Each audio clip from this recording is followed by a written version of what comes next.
नमस्कार दोस्तों, स्वागत है आपका स्टडी फॉर सिविल सर्विसेज में। वीडियो को पूरा देखिए। कोई भी आपका फीडबैक है, कोई सजेशन है, तुरंत वीडियो में कमेंट करके जरूर बताइए। अच्छा लगे तो वीडियो लाइक जरूर कर लीजिए और ऐसे वीडियो लगातार फ्री में पाने के लिए चैनल को तुरंत सब्सक्राइब कर लीजिए और बेल आइकन को जरूर टैप कर लीजिए ताकि आगे भी सारे वीडियो आपको मिलते रहे। यूट्यूब में फॉलो करते हैं तो प्लीज ये वाला फ्री टेलीग्राम चैनल जरूर ज्वाइन कर लीजिएगा। सारे नोटिफिकेशन, सारे अपडेट यहीं पे आते हैं, ध्यान रखिएगा। स्टडी फॉर सिविल सर्विसेज का कोई भी पेड ग्रुप अगर आपको ज्वाइन करना है तो सिर्फ 856480560660897523864455 यही नंबर है हमारे, सिर्फ जहां पे कॉल या व्हाट्सएप कर सकते हैं। इंस्टाग्राम पे हमारा पेज जरूर फॉलो कर लीजिएगा, studyforcivil.services है। ट्विटर पे हमको जरूर फॉलो कर लीजिएगा, @studyforcivils है। तो ग्राम विकास अधिकारी की परीक्षा एक बार पुनः होने वाली है। पीछे परीक्षा हुई, कैंसिल हुई, अब एक बार फिर से अवसर आपके सामने है। अगर आपने फॉर्म भरा था, अगर पीछे कुछ त्रुटियां रह गई थी, आपसे कमियां रह गई थी, तो यहाँ आप सुधार सकते हैं। सामान्य हिंदी को गहराई से लेने की आवश्यकता है क्योंकि ये पेपर का एक अहम हिस्सा होता है और इसी को ध्यान में रखते हुए स्टडी फॉर सिविल सर्विसेज की ओर से ये श्रृंखला चलाई जा रही है जो कि सामान्य हिंदी से संबंधित है। सिलेबस के हर एक सेगमेंट को हम कवर करेंगे। तो आइए शुरू करते हैं। शुरुआत हम करेंगे संज्ञा से और हिंदी व्याकरण यहीं से शुरू होता है।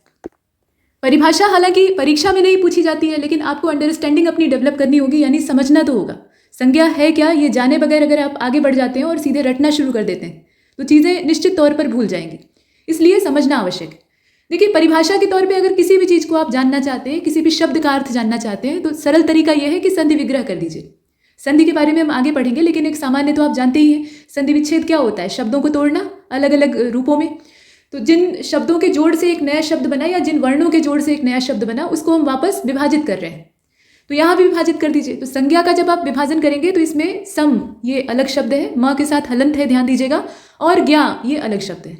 दोनों को मिला देंगे तो बन जाएगा संज्ञा। अब सम का मतलब होता है समान, एक समान, या सम व्यवहार हम लोग कहते हैं ना, सम्यक, उसे शुद्ध कहिए तो सम्यक। और ज्ञा मतलब होता है ज्ञान। ज्ञा से यहाँ बुद्धि और ज्ञान का तात्पर्य है। तो सम्यक ज्ञान कराने वाला, सम्यक ज्ञान जो कराए वही संज्ञा है। अतः किसी वस्तु, व्यक्ति, स्थान, वर्ग, भाव, स्थिति, यहाँ ध्यान से देखिएगा, वस्तु, व्यक्ति, स्थान, वर्ग, भाव, स्थिति आदि का परिचय। आदि में बहुत सारी चीजें आ सकती हैं, लेकिन जो मुख्य है वो दी हुई है।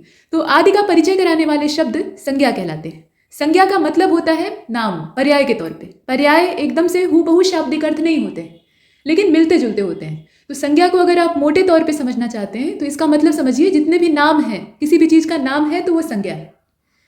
और किसी व्यक्ति मतलब कोई भी प्राणी हो सकता है जिसके अंदर प्राण हो। किसी वस्तु का नाम जो कि निर्जीव है लेकिन उसका भी अपना नाम है, जैसे मेज, कुर्सी, ये सब क्या है? नाम है। इनके अंदर जीवन नहीं होता है। तो जिनके अंदर जीवन विद्यमान है वो सारे जीव, उसके अलावा जितनी भी निर्जीव वस्तुएं हैं, जितने भी अजैविक घटक हैं हमारे पर्यावरण में, उन सभी वस्तुओं का। स्थान का नाम, जैसे आगरा शहर है, लखनऊ शहर है, या फिर उत्तर प्रदेश एक प्रोविंस है, प्रदेश है, भारत एक देश है, एशिया महाद्वीप में हम स्थित हैं। इस तरह की जो स्थितियां हैं ये स्थान के नाम हो गए ना, तो ये भी संज्ञा में आते हैं। स्थिति को भी हम लोग संज्ञा में ही डालते हैं। स्थान और स्थिति हम एक साथ मिलाकर देखते हैं, लेकिन असल में दोनों अलग होती हैं। वर्ग, विभिन्न वर्ग बटे हुए हैं। अब वर्ग में आप कुछ भी बांट सकते हैं, तो वो सारे भी जो है वो संज्ञा में है। भाव भी और विचार भी, ये सब भावों और विचारों के भी नाम अगर आप डालते हैं तो ये सब संज्ञा में आते हैं। तो संज्ञा का स्वरूप बहुत बृहद है। अब यहाँ एक एग्जाम्पल दिया है जिससे कि आप बेहतर समझ पाएं। उदाहरण आपको बता रहा है। पहला सेंटेंस आप देखें, दुर्गेश के पिता, पहले हम वाक्य को पढ़ेंगे। दुर्गेश के पिता लखनऊ में निवास करते हैं, ये वाक्य था। अब इसमें दुर्गेश जो शब्द आप देख रहे हैं वो एक व्यक्ति का नाम है जो कि एक पुरुष है और उसका ये नाम है। तो ये चीज़ क्या है? संज्ञा है। और पिता, पिता क्या है? ये संबंध का नाम है। नाम होना चाहिए, वो किस चीज़ का होगा ये वाक्य पर निर्भर करेगा। वो वस्तु का हो सकता है, व्यक्ति का हो सकता है, शरीर के किसी अंग का हो सकता है, देश के किसी स्थान का हो सकता है, महाद्वीप की किसी जगह का हो सकता है। नाम है अगर तो वो संज्ञा है। तो पिता भी यहाँ पर संज्ञा है क्योंकि ये संबंध का नाम है। माता भी संज्ञा है, भाई बहन भी क्या है? संज्ञा है। इस तरह के जितने भी संबंध हैं। और लखनऊ शहर का नाम है। तो ये 3 संज्ञाएं इसमें मौजूद हैं। ठीक, 3 संज्ञाएं, तीनों नाम है अलग अलग जगहों के, मतलब अलग अलग चीज़ों के नाम है। उसके बाद अगला जो सेंटेंस आप देख रहे हैं, ये वाक्य देखिए, घोड़ा एक उपयोगी पशु है। ठीक है, घोड़ा एक उपयोगी पशु है। तो घोड़ा ये प्राणी का नाम है, मतलब उसके अंदर जीवन है, लेकिन उस चीज़ का नाम घोड़ा है। 4 पैर वाला है, उसके गर्दन पे लंबे लंबे बाल पाए जाते हैं और बहुत तेज रफ्तार में चलता है। उसकी पहचान आप जानते हैं। ठीक, और आमतौर पे घोड़े जो हैं वो कभी बैठकर नींद नहीं लेते, ऐसा कहा जाता है। चैतन्य जीव होता है। तो ये प्राणी है। ठीक, और प्राणी का नाम है तो ये संज्ञा है। और उपयोगी पशु है, तो ये पशु क्या है? इसका वर्ग है। मतलब इससे हमें ये मालूम होता है कि ये क्या चीज़ है, इसके बारे में हमें जानने में सुविधा होती है। तो इसके वर्ग का नाम पशु है, इसलिए ये भी संज्ञा है। तो इसमें 2 शब्द संज्ञा हो गए, एक तो घोड़ा और दूसरा पशु। इसके बाद अगला वाक्य आपको क्या बता रहा है कि युवावस्था जीवन का महत्वपूर्ण काल है, ठीक है, और महत्वपूर्ण होता भी है। बाल्यावस्था ये एक ऐसा समय होता है जिसमें हम दूसरे के संरक्षण में जीवन यापन कर रहे होते हैं। उसके बाद किशोर वय शुरू होती है जो कि टीनेज कही जाती है, मतलब 13 से लेकर 19-20 तक, और वहाँ पर थोड़ा थोड़ा हमारे अंदर स्वतंत्रता आने लगती है। वहीं से फाउंडेशन तैयार होता है और उसी के बाद उसी में संधि हो जाती है जवानी की, जब पुरुषार्थ भी हमारे पास होता है और बौद्धिकता भी, और यही समय होता है कुछ करने का, बहुत मूल्यवान समय होता है। फिलहाल वो जीवन की सीख एक तरफ है, यहाँ संज्ञा देख रहे थे। तो युवावस्था एक विचार है, ऐसा नहीं है कि ये भगवान के द्वारा बांटी हुई कोई अवस्था है कि उन्होंने कहा कि भाई इतना से इतना टाइम युवावस्था है। ये एक विचार है, और इसका मतलब समझ रहे हैं दोस्तों, अगर ये विचार है तो ये किसी भी अवस्था में आ सकता है। अगर कोई अपने बुढ़ापे में भी सक्रिय है, नई चीज़ें सीखने के लिए उत्सुक है और जितना उसके पास बाहुबल है उसका 100% यूज़ कर रहा है, तो वो युवा है, मन से युवा है, और वही विचार है। तो ये विचार का नाम है, अवस्था का नाम नहीं है असल में, इसको आप समझिए। और जीवन भी एक विचार है, हमारा पूरा जीवन ये क्या है, मानसिक है। हम अपने मन में सोचते हैं कि ये हमारा जीवन है, ठीक है। और इसमें देखिए विशेषण भी आ गया, विशेषण को हालांकि हम लोग आगे देखेंगे। तो चूंकि ये विचार के नाम है, जीवन भी और युवावस्था भी, तो ये यहाँ पर संज्ञा के तौर पे देखे जा रहे हैं। फिलहाल आगे देखिए, गुणवाचक विशेषण है इसमें महत्वपूर्ण, और काल भी एक विचार है। तो विचारों को भी हम लोग आमतौर पे संज्ञा में ही डालते हैं, भाव और विचार भी उसी में आते हैं। तो यहाँ हो सकता है कि आपको पहचानने में समस्या हो, तो युवावस्था जो है वो भी संज्ञा होगी, जीवन भी इसमें संज्ञा होगा, और काल भी इसमें संज्ञा होगा, लेकिन महत्वपूर्ण शब्द जो है वो महिमा मंडन कर रहा है, तो ये गुणवाचक विशेषण है। अब इसके बाद देखें संज्ञा के भेद। ये तो हमने परिभाषा देखी और पहचानने का एक बेसिक तरीका देखा जो कि बहुत काम का है।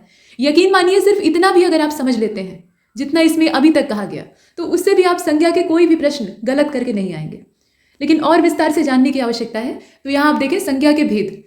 कहा गया कि व्यक्ति, गुण, वस्तु, भाव, स्थान, जितनी भी चीज़ें यहाँ पर हैं उसके आधार पर संज्ञा के 3 भेद माने गए। जब हम बांट कर पढ़ते हैं तो पढ़ना आसान हो जाता है। जैसे 800 पेज की कोई किताब है, मान लीजिए लक्ष्मीकांत है, 1000 पेज, 1100 पेज या 750 पेज काम के हुए, तो उतना आपको पढ़ना है।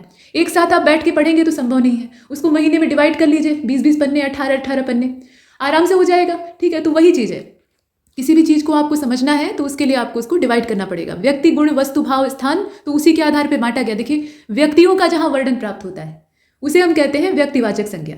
जहाँ जातियों की जानकारी होती है वहाँ पे हम, अब जाति में 2 वैरायटी हो सकती है, एक तो समूहवाचक हो सकता है क्योंकि जाति में समूह होगा ही, दूसरा पदार्थवाचक हो सकता है, ऐसी चीज़ें जिनमें कि जीवन नहीं है, ठीक है, लेकिन उनके अंदर द्रव्य की मात्रा मौजूद है, अर्थात द्रव्यमान उनके अंदर उपस्थित है, तो वो है। और भाववाचक संज्ञा है, मतलब व्यक्तिवाचक, जातिवाचक और भाववाचक।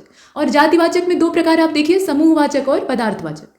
अब इसे और विस्तार से देखिए, व्यक्तिवाचक संज्ञा क्या होती है। तो नाम से सारी चीज़ें क्लियर है, उसको थोड़ा और डिटेल में दिखाया गया है। जो शब्द किसी व्यक्ति, ध्यान से देखिए, ऐसा संज्ञा शब्द या ऐसा शब्द जो किसी व्यक्ति विशेष, स्थान विशेष या वस्तु विशेष, ठीक है, व्यक्ति विशेष, स्थान विशेष या वस्तु विशेष का बोध कराते हैं, उन्हें व्यक्तिवाचक संज्ञा कहते हैं।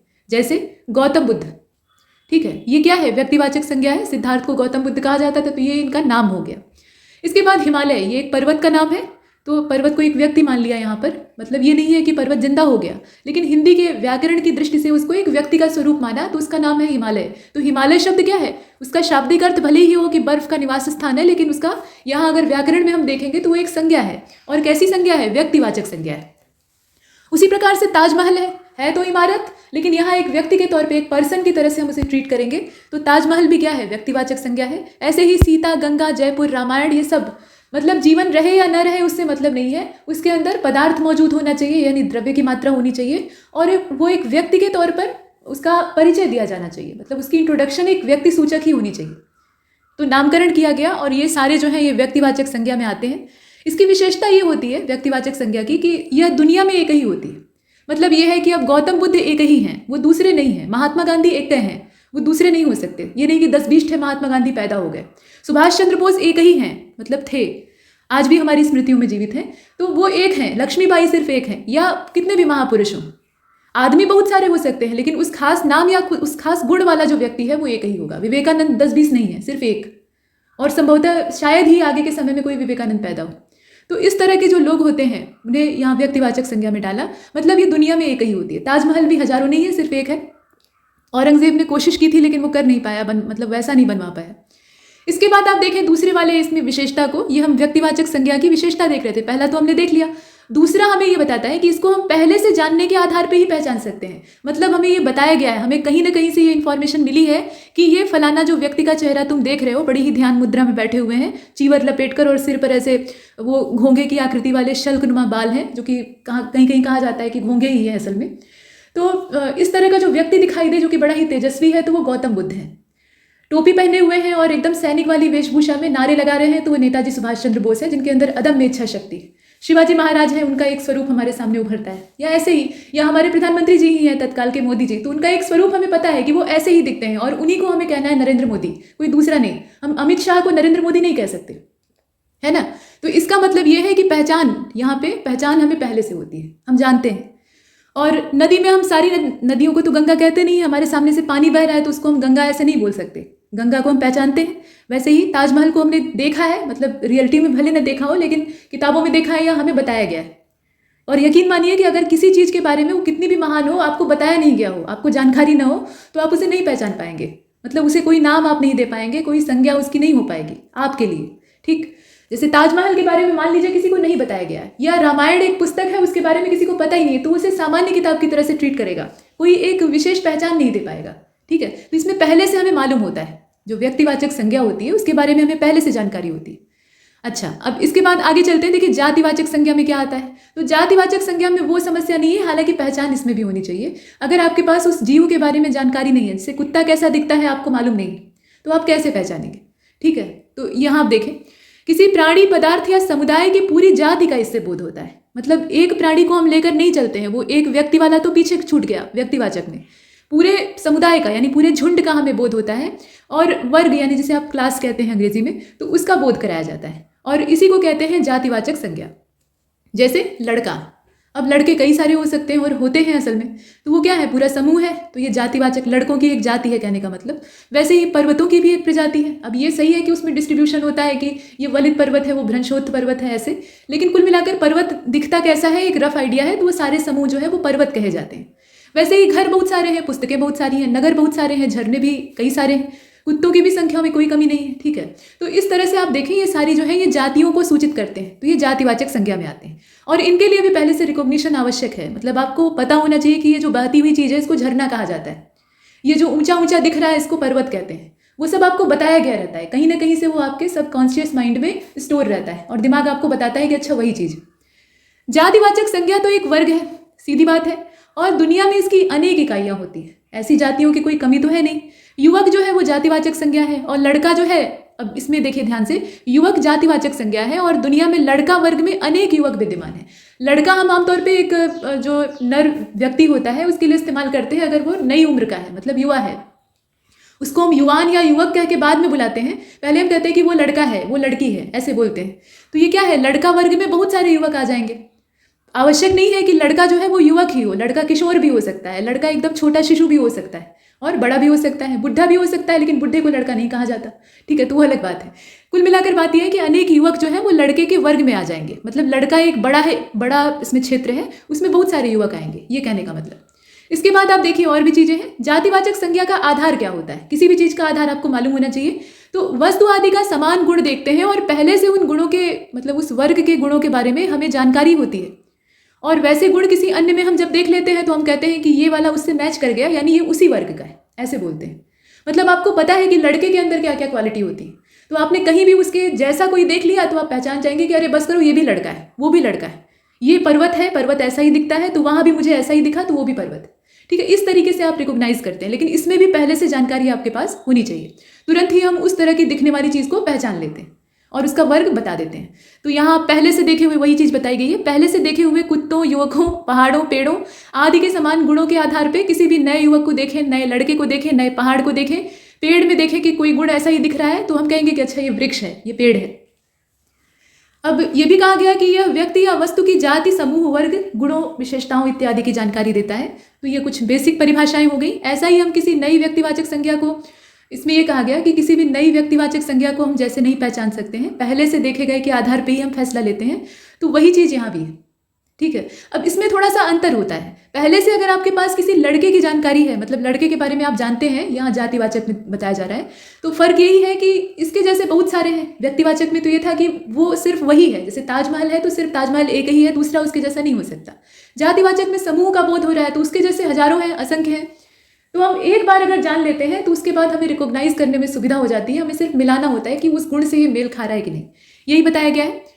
अब इसके बाद आप आगे देखें, नीचे जो शब्द दिए गए हैं उसमें जातिवाचक और व्यक्तिवाचक संज्ञाएं हैं और उसे आपको छांटना है। ऐसा दे सकता है प्रश्न में, 4 विकल्प देके आपसे कह सकता है कि बताइए इसमें जातिवाचक संज्ञा कौन सी है, या फिर इसमें से जातिवाचक संज्ञा कौन सी नहीं है, तो वो पहचानना पड़ेगा आपको। इसमें आप देखें शब्द दिए हैं, जैसे ब्रह्मपुत्र। अब ब्रह्मपुत्र एक ही नदी का नाम है, आप यमुना को ब्रह्मपुत्र नहीं कह सकते, आप सोन को और नर्मदा को ब्रह्मपुत्र नहीं कह सकते, वो ब्रह्मपुत्र एक ही है। ठीक, तो ये क्या है, व्यक्तिवाचक संज्ञा है। वैसे ही हिमालय भी एक है, बर्फ वाला जो ढका हुआ पहाड़ है हमारा उत्तर में, उसको हम हिमालय कहते हैं। बाकी जो बर्फ से ढके पहाड़ हैं उनको हम हिमालय नहीं कह सकते। तो इसका मतलब है कि हिमालय एक है, ये व्यक्तिवाचक संज्ञा है। लेकिन अब संगमरमर बहुत सारे हो सकते हैं, बहुत सारी वैरायटी होती है। मकराना मार्बल हो सकता है, सिंपल जो भेड़ा घाट में मिलता है नर्मदा के तट पे, वो वाला मार्बल हो सकता है। तो संगमरमर क्या है, एक प्रजाति है, पत्थर की प्रजाति। पत्थर बहुत तरह के हो सकते हैं, आग्नेय हो सकता है, अवसादी हो सकता है, रूपांतरित हो सकता है। फूल की भी बहुत सारी वैरायटी है। कमल को भी हम व्यक्तिवाचक में नहीं डाल सकते, इसलिए नहीं डाल सकते क्योंकि कमल के भी बहुत सारे प्रकार होते हैं। सफ़ेद कमल होता है, नीला कमल होता है, गुलाबी या लाल कमल होता है, तो ये अलग अलग प्रकार हैं। तो इसको भी हम समूह में ही डालेंगे। इसके बाद आप देखें अनाज, गेहूँ। हालांकि गेहूँ जो है इसमें इसको आप सोच रहे होंगे कि ये व्यक्तिवाचक में क्यों नहीं है, क्योंकि गेहूँ तो एक ही अनाज होता है, दूसरे अनाज को गेहूँ नहीं कह सकते। लेकिन गेहूँ में भी जातियाँ होती हैं, मतलब उसमें आप प्रजातियां बांटते हैं ना। जैसे कल्याण सोना, आप कृषि वाला जब सेगमेंट पढ़ते हैं जीएस में, तो उसमें देखते हैं कि गेहूं या अन्य फसलों की प्रजातियां होती हैं। तो जिसमें प्रजातियों के बनने की संभावना है, ठीक है, मतलब जिस भी वस्तु में या व्यक्ति में प्रजातियों के बनने की संभावना है, उसको हम जातिवाचक में डालेंगे, व्यक्तिवाचक में नहीं डालेंगे। तो बारीक अंतर है। तो इसीलिए गेहूं जो है वो जातिवाचक में चला जाएगा, ये व्यक्तिवाचक नहीं है। वैसे ही गाय, अब गाय की भी बहुत सारी जातियाँ हैं, साहिवाल है, जर्सी है, या फ्रीजियन गाय है, तमाम है, देसी होती है। तो वो सारी गायों की जातियां हैं, तो ये जातिवाचक में आएगा। फलों की भी बहुत सारी जातियां होती हैं, आम की भी बहुत सारी जातियां हैं, दशहरी है, चौसा है, लंगड़ा है, तोतापरी होता है एक, अल्फांसो आप जानते ही हैं। तो इस तरह से कुल मिलाकर बात यह है कि इसमें बाकी सब निकम्मे हैं, यानी हमारे काम के नहीं है, वो सब जातिवाचक में है। कहने का मतलब जो कम है उसको छांट लीजिए। तो इसमें व्यक्तिवाचक सिर्फ ब्रह्मपुत्र और हिमालय है, जो कि दूसरे नहीं हो सकते। तो ये तो हमने पहचानना आसान है, बस थोड़ा सा अभ्यास आपको करना पड़ेगा। देखिए, दुनिया में व्यक्तिवाचक संज्ञा केवल एक होती है, ये दूसरी बार दोहराया जा रहा है, और जातिवाचक अनेक। इतना ही आप याद रखिए। देखिए, इतना ही अगर आप याद रख लेंगे तो भी आपका काम हो जाएगा, बहुत आसान हो जाएगा पहचानना। और जातिवाचक को उसके गुणों को देखकर पहचाना जाता है, गुण देखते हैं, लक्षण देखते हैं। और जो व्यक्तिवाचक है उसमें उस व्यक्ति को हम जानते हैं कि वो वैसे, जो विवेकानंद का स्वरूप है वो वैसा ही दिखता है, मतलब वो सिर्फ ऐसे पगड़ी धारण किए हुए। अब विवेकानंद की कोई और मुद्रा अगर हमें दिख जाए तो पहचानने में दिक्कत होगी, हालांकि उनका जो मुखाकृति है उसके बारे में भी लोग जानते हैं। तो इस तरह से उस व्यक्ति को हमने देखा है और उसको उसी रूप में हम देखना चाहते हैं, या वैसा ही वो दिखता है, उसके अलावा कोई दूसरा नहीं हो सकता, तो वो व्यक्तिवाचक में। कुल मिलाकर गुणों को देखकर हम पहचानते हैं, जैसे कि ग्रेनाइट को देखा, संगमरमर को देखा, पत्थर को देखा, इनके गुण हैं, ठीक है। उस जाति का दिखेगा तो हम कहीं भी उसको पकड़ लेंगे। अब यहाँ आप देखिए, जैसे गेहूं है तो गेहूं का गुण कल्याण सोना में भी पाया जाता है, और बाकी जितने गेहूं है उसमें भी पाया जाता है। गेहूं की क्वालिटी तो पाई जाती है, ग्लूटेन और बाकी जो उसमें प्रोटीन और अन्य पोषक पदार्थों का स्तर है वो भिन्न भिन्न हो सकता है। लेकिन कुल मिलाकर बात यह है कि हम जानते हैं कि गेहूं ऐसा ही दिखता है, तो उसको हम जाति में डालेंगे, उसके लक्षण के आधार पर हम पहचान रहे हैं, ठीक है। अब इसके बाद आगे चलते हैं। देखिए, इसमें जैसे कल्याण सोना गेहूं है, तो अब कल्याण सोना एक नाम है जो कि एक ही गेहूं का हो सकता है। तो अगर कल्याण सोना दिया है तो वो व्यक्तिवाचक हो सकता है, लेकिन गेहूं अगर दिया है तो वो जातिवाचक हो जाएगा। इसके बाद वैसे ही गाय का दिया है, तो ये सारा जो मैटर आपको यहाँ बताया जा रहा है वो असल में इन्हीं की एक्सप्लेनेशन है। जो पहला लाइन दिया हुआ है ना, इसको बस आप दिमाग में रखिए कि व्यक्तिवाचक संज्ञा रहेगी तो सिर्फ एक होगी दुनिया में, और उसके बारे में पहले से आपके पास जानकारी होनी चाहिए। जानकारी आपको जातिवाचक के बारे में भी होनी चाहिए, लक्षण पहले से मालूम रहेंगे, तभी तो आप मिला पाएंगे कि इसका लक्षण उससे मिलता है, ये दोनों एक ही जाति के हैं। लेकिन इसमें आप लक्षण ही देखते हैं, व्यक्ति को नहीं देखते। चलिए, अंग्रेजी व्याकरण के आधार पर जातिवाचक संज्ञा के अंतर्गत द्रव्यवाचक और समूहवाचक संज्ञा आती है। ये इंग्लिश व्याकरण में डिवाइड किया गया है, हिंदी में ऐसा नहीं। हिंदी में आर्टिकल की अवधारणा है नहीं, आर्टिकल जो है उसकी अवधारणा है नहीं, तो इसलिए विभाजन की आवश्यकता भी नहीं है। तो थोड़ा सा अंतर है हिंदी व्याकरण में और अंग्रेजी व्याकरण में, लेकिन हम ये कहने में जरा भी संकोच नहीं करेंगे कि हिंदी व्याकरण ज़्यादा समृद्ध है, उसके अंदर वैज्ञानिकता ज़्यादा है। और परीक्षाओं के लिहाज से एक बार देख लीजिए, क्योंकि कभी कभी जब प्रश्नों को फ्रेम किया जाता है तो कठिन बनाने के लिए ये काम किए जाते हैं। तो द्रव्यवाचक और समूहवाचक को देखें। द्रव्यवाचक नाम से सीधा जा ही रहा है कि इसमें पदार्थ या द्रव्य का बोध होता है। मतलब यहाँ आप देखें, पदार्थ या द्रव्य से तात्पर्य यह है कि उसमें ठोस, द्रव और गैस तीनों आ सकते हैं। ठीक है, यहाँ द्रव लिखा हुआ है तो द्रव का मतलब बहने वाली वस्तु, द्रव के अंदर बहने का गुण होता है, उसके अणुओं में स्थिरता का अभाव होता है, जिस पात्र में रख दीजिए उसकी आकृति धारण कर लेती है, तो वो सारा है। तो द्रव के गुण आप जानते हैं, ठोस के गुण आप जानते हैं, उसमें घनत्व की अधिकता होती है, उसका स्वरूप बदलना आसान नहीं होता है, बदला जा सकता है लेकिन आसानी से नहीं बदलेगा, और उसका आकार निश्चित होता है। और गैस के अंदर कुछ नहीं, न तो आकार न आयतन, कुछ भी फिक्स नहीं होता, जैसा उसको रखा गया, दबा कर रखा गया तो सिकुड़ गई, फैला दिया गया तो फैल गई, ऐसा।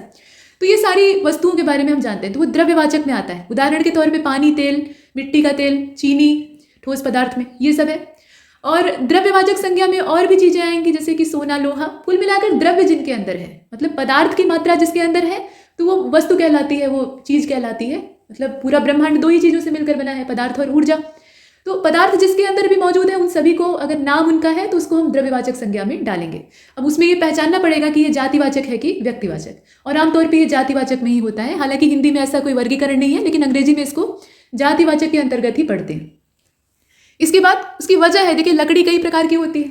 ठीक है, लकड़ी क्या है, एक द्रव्य उसके अंदर, मतलब पदार्थ की मात्रा मौजूद है तो द्रव्यवाचक में है। लेकिन लकड़ी बहुत तरह की हो सकती है, ये पीपल की लकड़ी है, वो बरगद की लकड़ी है, वो नीम की लकड़ी है, वो आम की है, वो साखू की है, वो सागौन की है। तो लकड़ी की बहुत सारी प्रजातियां हैं। तो उसमें आप जब इसे देखेंगे तो इसके लक्षण के आधार पर पहचानेंगे कि लकड़ी अच्छा ऐसी ही दिखती है, भले ही अलग अलग पेड़ की हो, तो ये आपका जातिवाचक में आएगा। ऐसे ही सभी है। समूहवाचक में क्या है, समूहवाचक में वो संज्ञाएं आती हैं जो कि गणनीय संज्ञाओं के समूह से बनती है, और ये हमेशा एक वचन और बहुवचन दोनों रूपों में हो सकती हैं। मतलब इसको आप एक वचन में भी देख सकते हैं और बहुवचन में भी देख सकते हैं। जैसे कि सेना, ये भी आपका क्या है, समूह को ही दर्शाता है। सेनाएं भी, हालांकि व्याकरण के लिहाज से, चूंकि ये अंग्रेजी व्याकरण का हिस्सा है, तो अंग्रेजी व्याकरण में एक वचन बहुवचन इसका हो सकता है, लेकिन हिंदी में अगर आप सेना कहते हैं तो सेना का मतलब खुद ही समूह है। यहाँ थोड़ा सा विरोधाभास आपको दिखाई देगा। वैसे ही अगर आप कक्षा कहते हैं तो कक्षा का मतलब भी खुद समूह है।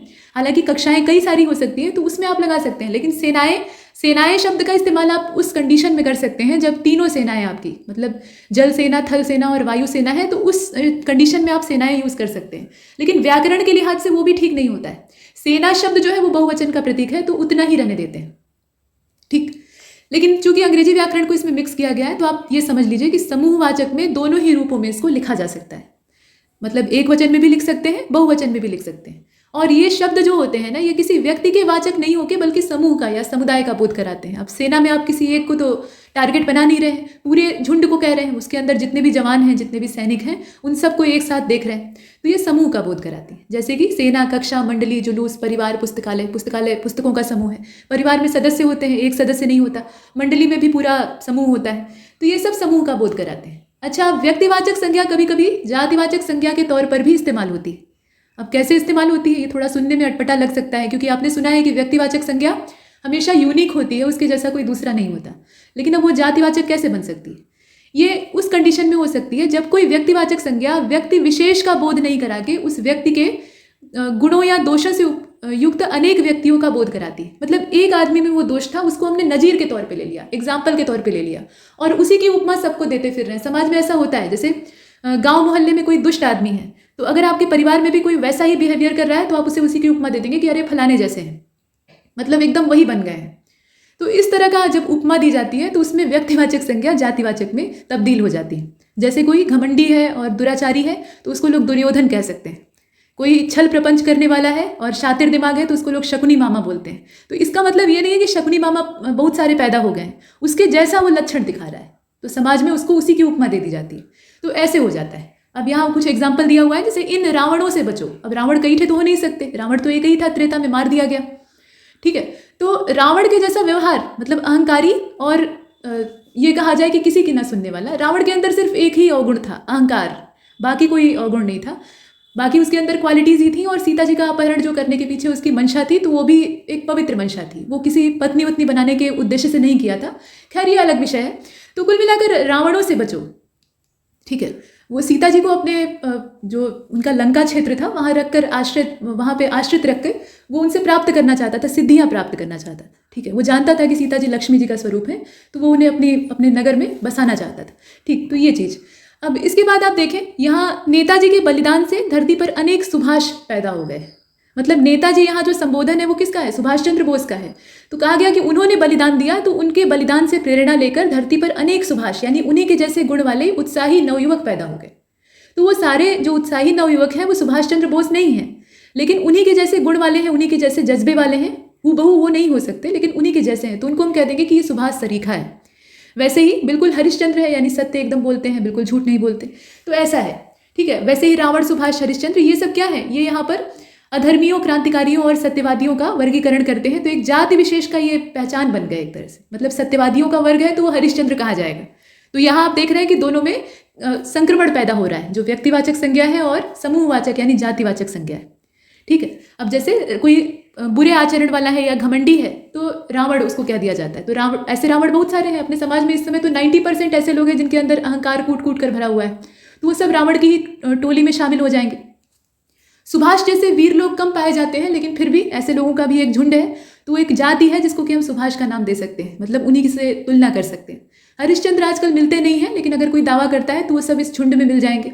ठीक, तो इस तरह से ये अलग अलग वर्ग तैयार हो गया। तो यहाँ पर दोनों में संक्रमण हो गया, दोनों आपस में मिल गए। जैसे आप समुच्चय सिद्धांत पढ़ते हैं ना, तो दो अलग अलग जो उसमें वर्ग होते हैं, समुच्चय होते हैं, वो आपस में मिल जाते हैं। इनके जो गुण होते हैं वो आपस में मिल जाते हैं। तो इस तरीके से यहाँ कभी कभी क्या होता है कि व्यक्तिवाचक संज्ञा जातिवाचक के तौर पर इस्तेमाल कर ली जाती है। ये हमेशा ही होता है, लेकिन कभी कभी और विपरीत परिस्थितियां पैदा होती हैं। जातिवाचक संज्ञा व्यक्तिवाचक के तौर पर इस्तेमाल हो जाती है। अब उल्टा हो जाता है। ये कैसे होता है? जब कोई जातिवाचक संज्ञा संपूर्ण जाति का बोध नहीं कराती है। वैसे तो इसका गुण है कि ये पूरी जाति का बोध कराएगी, यही आप जानते हैं, आपने पीछे यही पढ़ा है। लेकिन ऐसा ना हो, किसी व्यक्ति विशेष का वो बोध कराने लगे, तो जब व्यक्ति विशेष का बोध कराएगी तो निश्चित तौर पे उसे हम व्यक्तिवाचक संज्ञा के तौर पे ही देखेंगे। जैसे गांधी जी राष्ट्रपिता कहलाए। अब ये वाक्य जो है ना, इसे ध्यान से देखिएगा। वैसे तो गांधी जी जो है वो एक ही व्यक्ति हैं, वो हजार नहीं हो सकते, तो ये व्यक्तिवाचक है। राष्ट्रपिता कहलाए। अब यहाँ गांधी जो शब्द है वो एक टाइटल है, गुजराती टाइटल है, और गांधी बहुत से लोगों की टाइटल हो सकती है।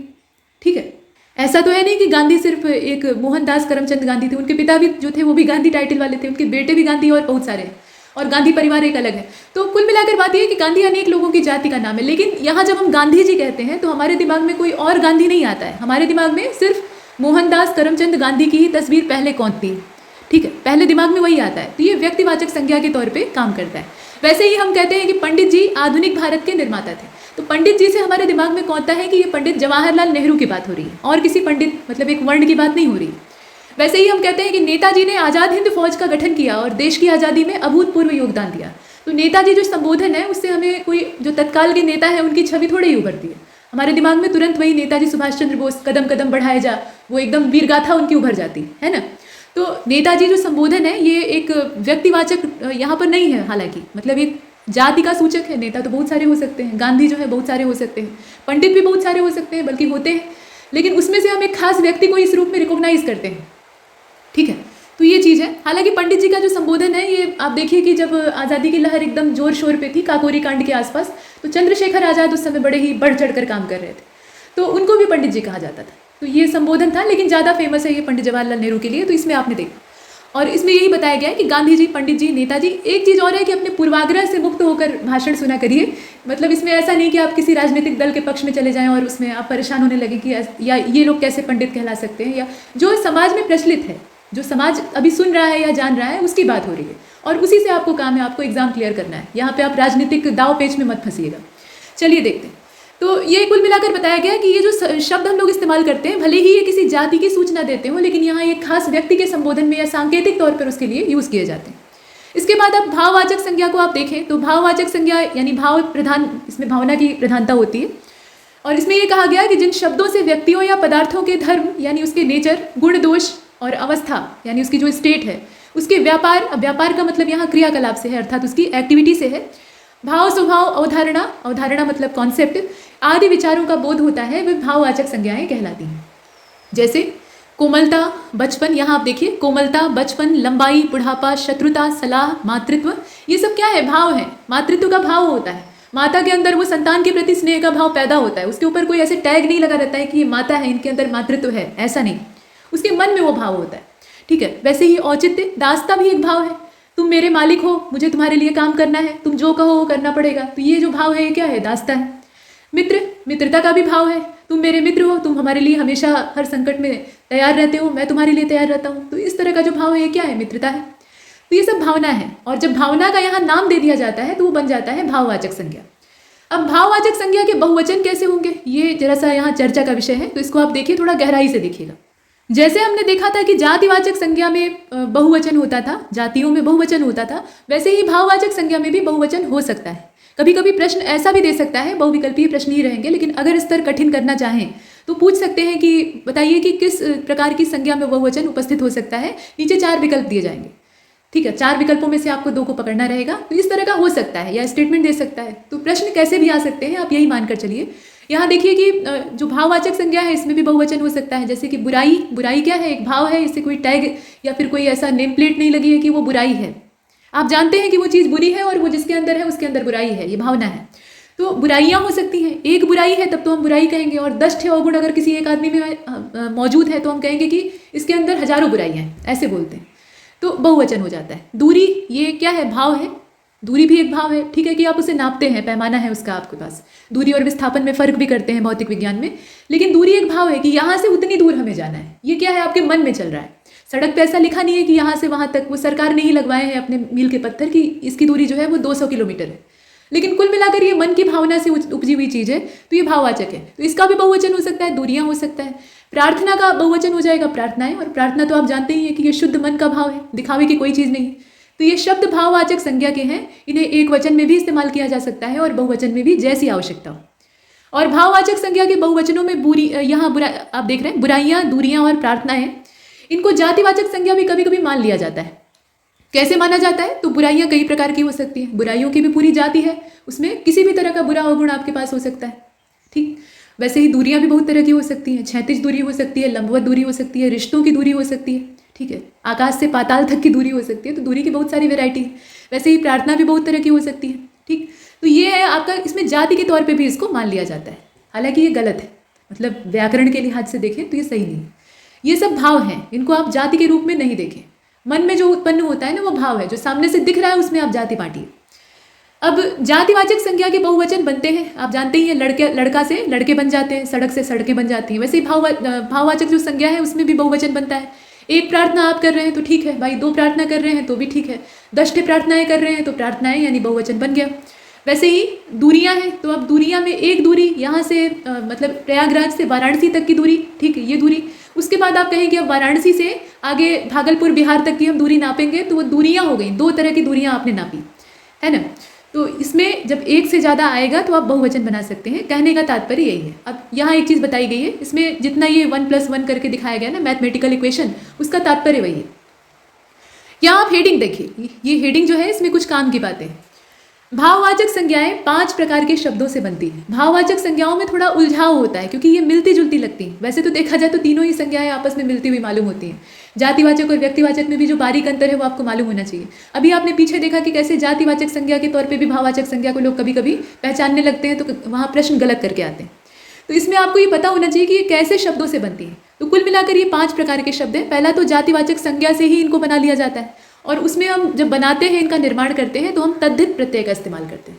उपसर्ग और प्रत्यय भी हम देखें तो उसमें प्रत्यय पीछे लगता है शब्द के, ठीक है, और उसके गुण में परिवर्तन करता है या उसके स्वरूप को ही बदल देता है। उपसर्ग आगे लगता है तो हम तद्धित प्रत्यय का इस्तेमाल कर लेते हैं। जैसे कि लड़का, लड़का क्या है? जातिवाचक संज्ञा है, आपने पीछे देखा, उसमें आपने पन लगा दिया। ये पन क्या है? प्रत्यय है, और ये तद्धित प्रत्यय है, तो ये बन गया लड़कपन, यानी अब ये भाव बन गया। लड़के जैसा जो स्वभाव है उसको हम कहते हैं कि अरे उस व्यक्ति में तो लड़कपन है।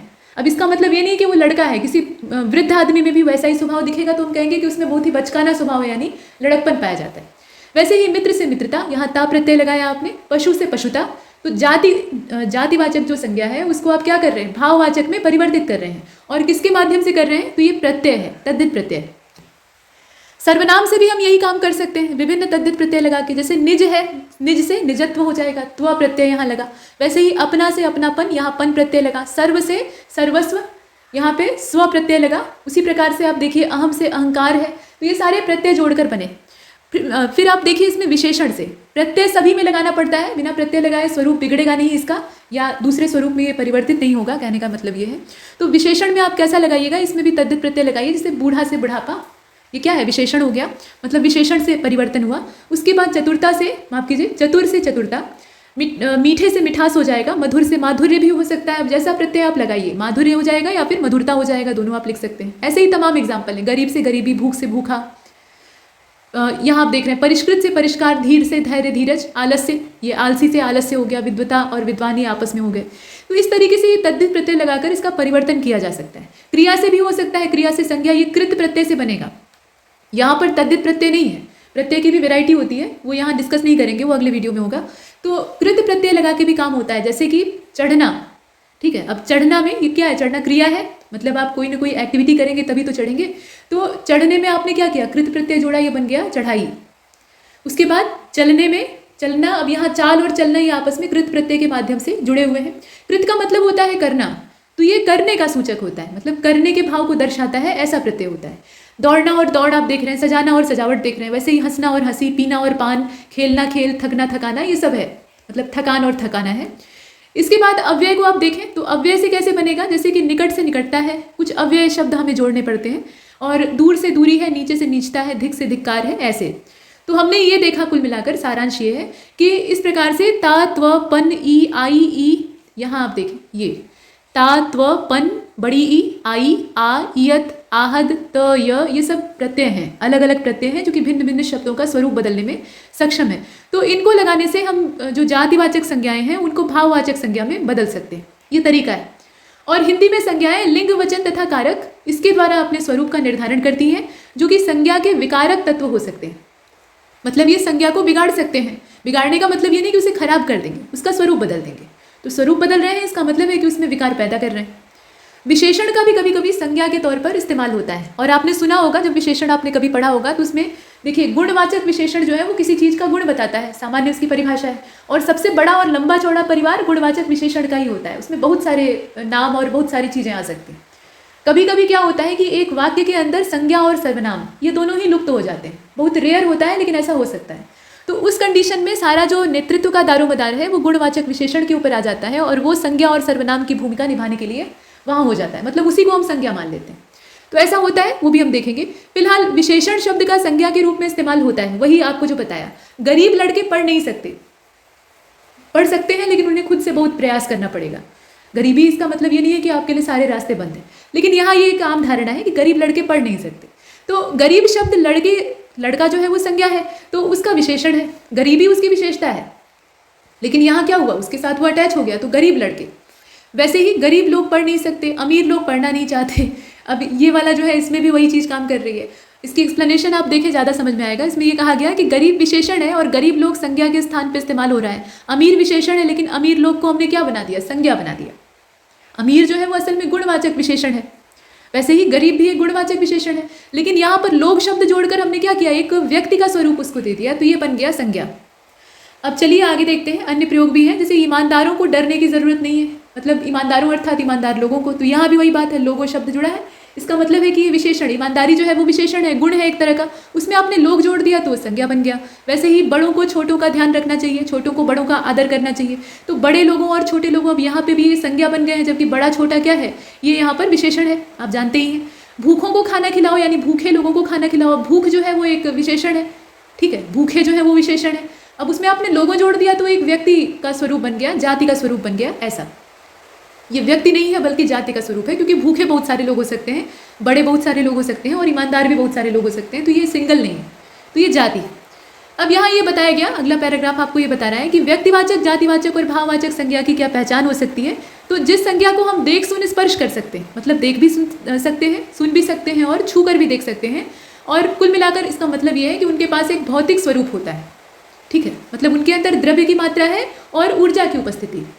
तो इस तरह का जब भौतिक आकार उनके पास होता है, भौतिक आकार में आप सूक्ष्म जीवों को रख सकते हैं। सूक्ष्म जीवों में, जीवों से तात्पर्य यहाँ पे जो माइक्रो ऑर्गेनिज्म है, जो कि सामान्य आंख से नहीं देखे जा सकते, वो सब भी आ सकते हैं, और निर्जीव घटक भी आ सकते हैं, जैसे कि हवा, पानी इत्यादि, उनके भी छोटे छोटे पार्टिकल, या बहुत स्थूल चीज़ को भी हम रख सकते हैं, लाल किला या फिर जीटी रोड या बड़ा कमरा, और बड़ा ले लीजिए आप, पूरे भारतवर्ष को ले लीजिए। तो इस तरीके से कुल मिलाकर बात यह है कि व्यक्तिवाचक या जातिवाचक संज्ञा के तौर पे हम इसे पहचानते हैं, देख सुन और स्पर्श कर सकते हैं।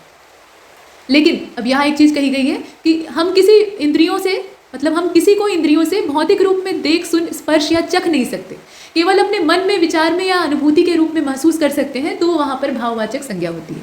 जातिवाचक और व्यक्तिवाचक में क्या है कि हम उस चीज़ को छू कर देख सकते हैं, ठीक है। मतलब आपको क्लियर करना है कि वो कुत्ता ही है तो उसको पास बुलाइए, कुछ दिखाइए खाने के लिए और उसको सहला कर देखिए, वो पूंछ हिलाएगा, कुत्ता है। अगर पूंछ नहीं हिलाए, आपके ऊपर अटैक कर दे तो वो भेड़िया हो सकता है। तो कुल मिलाकर बात यह है कि उसके गुण को आप छू कर पहचान सकते हैं। ऐसे ही तमाम चीज़ें, वो तो एक अच्छा एग्जाम्पल था, मतलब हास्यास्पद था। तो कहने का तात्पर्य यह है कि आप यहाँ पे छू नहीं सकते। मन के भावों को आप कैसे छुएंगे? मित्रता का भाव है, उसको आप हाथ में पकड़ सकते हैं? नहीं पकड़ सकते, वो आपके मन में पैदा होता है।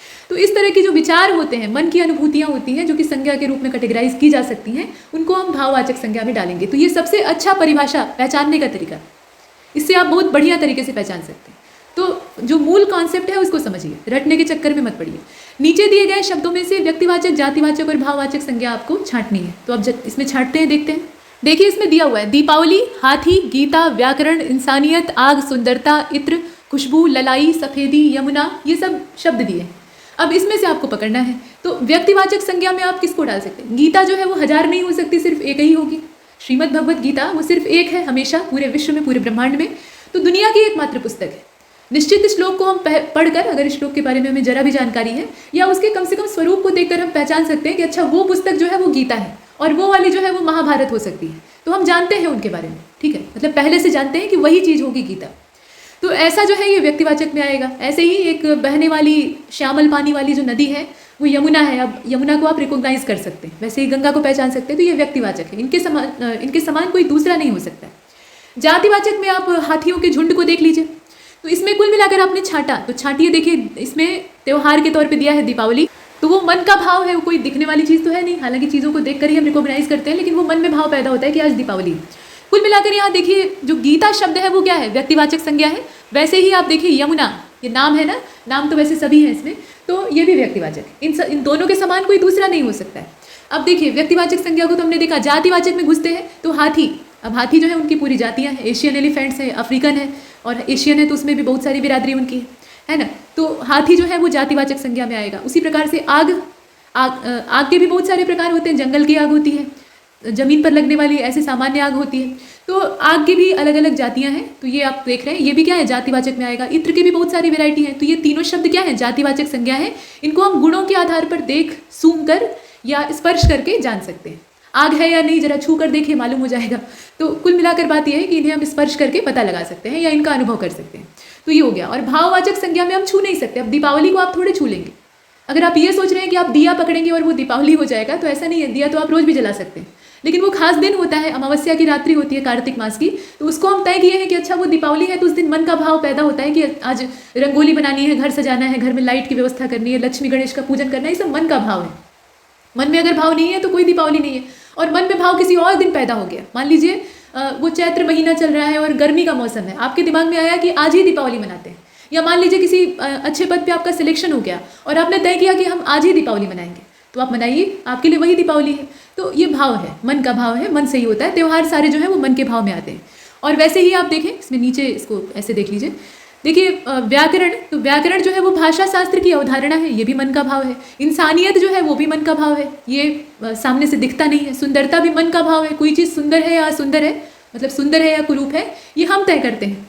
जाकी रही भावना जैसी, मतलब कुछ लोगों को काले लोग सुंदर नहीं दिखाई देते, लोग कहते हैं कि ये बदसूरत है, और कुछ लोग उसके आंतरिक गुणों को देख रहे हैं तो कहेंगे कि अरे वो तो बहुत सुंदर है। तो ये सुंदरता की परिभाषा भी भावनात्मक होती है, मन का भाव है वो तय किया जाता है उससे। खुशबू को भी हम लोग अनुभव करके ही बताते हैं, छू तो नहीं सकते। ललाई, सफ़ेदी, ये सब जो है रंग, ये भी मन के भाव है, इन्हें हम स्पर्श नहीं कर सकते, पकड़ नहीं सकते, सिर्फ पहचान सकते हैं। कमरे की सफ़ेदी अच्छी है, कमरे की सफ़ेद दीवार को देख सकते हैं, लेकिन सफ़ेदी के अच्छे होने का जो अनुभव है वो हम करेंगे तो अनुभूति है, और अनुभूति है इसलिए वो भाववाचक संज्ञा है। तो यहाँ तक हमने संज्ञा वाला पूरा सिलसिला कंप्लीट किया है। इसके बाद जो हमारा अगला लेक्चर होगा उसमें हम इसके बड़े भाई को देखेंगे, जो कि है सर्वनाम।